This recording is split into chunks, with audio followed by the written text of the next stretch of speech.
ABD'li komedyen Ron Funches'tan bir alıntıyla başlayalım. Bütün komplo teorilerine inanmamayı anlarım. Bazılarına inanmamayı da anlarım. Ama hiçbirine inanmayan bana biraz garip gelir. Bize söylenen her şey doğru yani. Gizlenen, saklanan hiçbir şey yok. Bütün halkın tabi olduğu kurumlar var. Bana tabi olan tek bir oğlum var sadece ve ben ona hep yalan söylüyorum.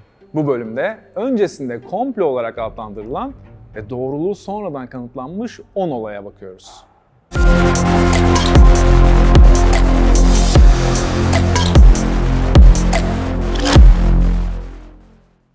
Roswell kazası. 1947'de Roswell kasabasında bir UFO'nun kaza yaptığı ve ABD hükümetinin bu olayın üstünü örttüğüne dair söylentiler neredeyse 50 yıl boyunca popüler kültürde kendine yer buldu. ABD Hava Kuvvetleri bunun sadece bir meteoroloji balonu olduğunu söylese de herkes inanmadı açıklamaya. Sonradan gizliliği kaldırılan belgelere göre bu bir meteoroloji balonu değildi. Project Mogul isimli gizli deneyde kullanılan bir araçtı. Şimdi söylediklerine göre Soğuk Savaş döneminde Sovyetlerin atom bombalarının ses dalgalarını tespit etmeye çalışan bir balondu bu. Tabii bu açıklamada doğru mu bilmiyoruz. Bir 50 yıl sonra farklı bir açıklama da gelebilir. Tütün şirketlerinin büyük yalanı.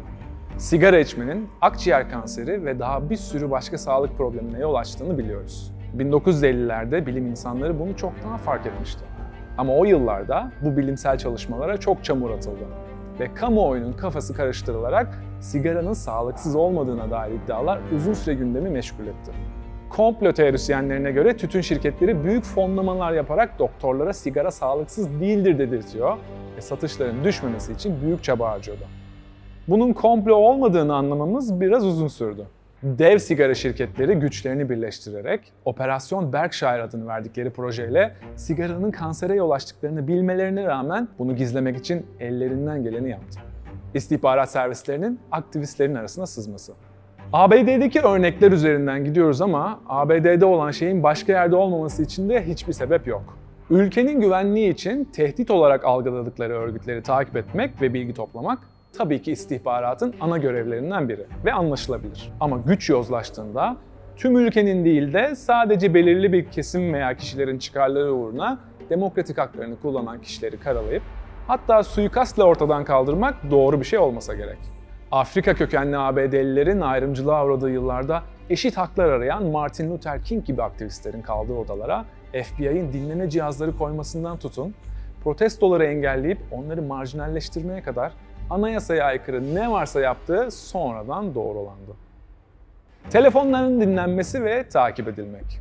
Hatırlarsanız eskiden mahremiyete önem verilen yıllarda benim telefonlarımı dinliyorlar dediğinde biri gülerdik ona. Hollywood filmlerinde hükümet bizi izliyor diyenler hep kafasında alüminyum folyo olan delilerdi.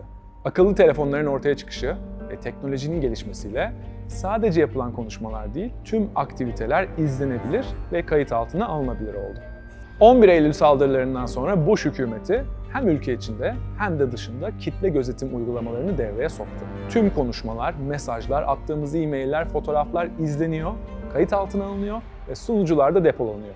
NSA eski çalışanı Edward Snowden bu olayı ifşa ettiğinde ABD hükümeti tarafından hakkında yakalama emri çıkmıştı ve kendisi de Rusya'ya kaçmıştı. Palantir gibi şirketlerin yapay zeka ile yazdığı algoritmalar dinleme ve takip etmeyi daha da kolaylaştırıp mahremiyeti tamamen ortadan kaldırdı. Benim gizleyecek bir şeyim yok diyenler yatak odasının bile izlenmesine razı olabilir hükümetlerine güvendikleri için. Fakat bu teknolojinin terörist organizasyonların eline geçmesiyle aynı fikirde kalmayabilirler. Savaş çıkarmak için söylenen yalanlar. Savaş çıkarmanın en kolay yolu nedir? Karşı tarafı suçlamak tabii ki. ABD'nin 11 Eylül saldırılarından sonra saldırıyı düzenleyen hiç kimsenin Irak'ta olmamasına rağmen Irak'a işgal kararının düzmece sebeplerle olduğunu çoğu kişi tahmin ediyordu.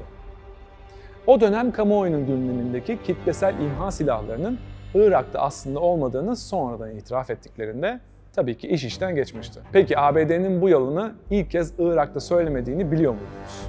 1964'te ABD Deniz Kuvvetlerine ait savaş gemisi kendilerine yaklaşan 3 Vietnamlı torpido botuna uyarı ateşi açmıştı. Vietnamlılar ateş açınca ABD 3 botu da batırdı. 2 gün sonra ABD'ye yapılan bir saldırı daha olunca Başkan Lyndon Johnson orduya Vietnam'a girmeleri için emir verdi. Aktivistler yıllarca bizim ne işimiz var Vietnam'da diye protesto etse de sonuç yıkım ve acıdan başka bir şey olmadı.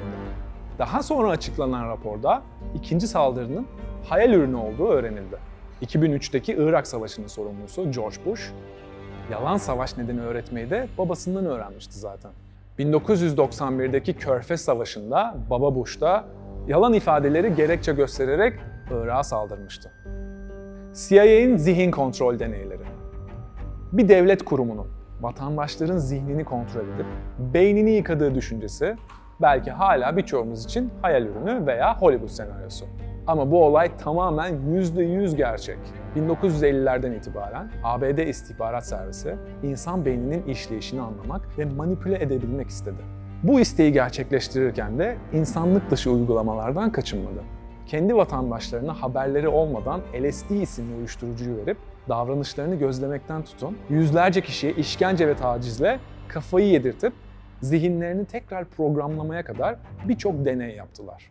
1974 yılında MK Ultra projesi ifşa edildi ve raporlar gün yüzüne çıktı. CIA birçok belgeyi yok etse de bazılarını paylaşabilmişti gazeteler. Projenin gerçek çapını ve daha sonra benzer deneyler yapıldı mı bunları tabii bilmiyoruz. FIFA'nın karanlık yüzü. 2002 Dünya Kupası'nda Hakan Ünsal'ın Rivaldo'ya topu vermesi ve Rivaldo'nun kendini yere atışını hangimiz unutabiliriz? Sonrasında gelen kırmızı kart ve maçı kaybedişimiz. Özellikle Dünya Kupalarında hakemlerin taraf tuttuğunu, ev sahibi takımların kolay galibiyetler aldığını iddia eden insanlar FIFA'yı yıllarca suçladı ama kanıt bulamadı. 2002'de bizim gibi İtalyanların da unutamadığı anlardan Güney Kore maçındaki hakem tercihleri uzun süre konuşulmuştu. Dünya Kupası Katar'a verildikten sonra yolsuzluk sesleri fazlasıyla çıkmaya başladı ve FBI'nin incelemesi sonucu FIFA yetkililerinin yıllarca rüşvet alarak karar verdikleri turnuva ev sahipliği, hakem kararlarının yanında ülkelerindeki futbol programlarına gitmesi gereken ödeneklerin yöneticilerin ceplerine gittiği banka transferleriyle kanıtlandı. UFO görüntüleri. Evrende acaba yalnız mıyız? Uzayda yaşam var mı? Ülkeler uzaylıların varlığını yoksa gizliyor mu? Belki sizin de aklınıza gelmiştir bu sorular. Geçtiğimiz yıllarda birçok savaş pilotu ve donanma personeli tanımlayamadığı cisimlerle karşılaştıklarını, bu cisimlerin neredeyse fizik kurallarını alt eder şekilde hareket ettiğini iddia etmişti. Hatta Bob Lazar gibi isimler ABD gizli servisinin onu uzay gemisinin teknolojisini anlamak için çalıştırdığını bile söyledi. Biz de internetin ilk zamanlarından beri gördüğümüz düşük çözünürlüklü videolarda uzaylı var mı yok mu tartışması yapmıştık. 2020 yılında gündem pandemiyken Pentagon bir rapor yayınladı ve UFO görüntülerinin otantik olduğunu kabul etti. Bu tabii ki uzaylılar var demek değil, sadece göklerde teknolojisinin nasıl çalıştığını bilmedikleri, inanılmaz hızlarda hareket eden objelerin olduğunu söylediler.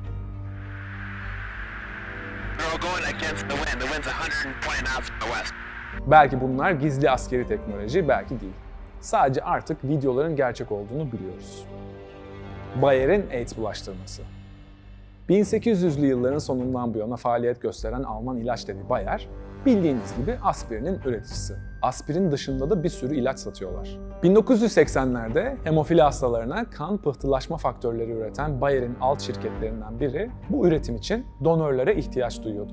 Donör seçimini yaparken de seçici davranmayıp yüksek risk grubundaki insanlardan kan aldılar. Factorate adı verilen ilacın üretimine AIDS bulaştı. AIDS'li ilaç kullandıkları ortaya çıkınca yok öyle bir şey dediler. Batılı ülkelerde üretimi temizleyip AIDS bulaşanları Latin Amerika ve Asya'da satmaya devam ettiler.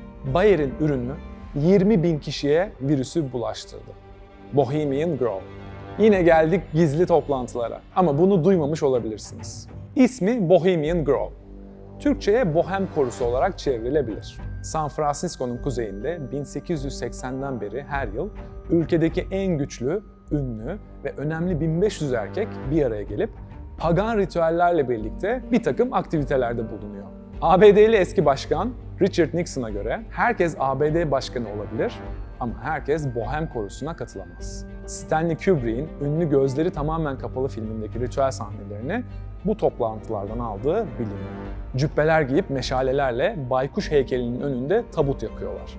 Ne var ki bunda oyun oynuyorlar diyorsanız, ABD Başkanı neden sanayi liderleri ve sanatçılarla bir araya gelip evcilik oynasın diyebiliriz.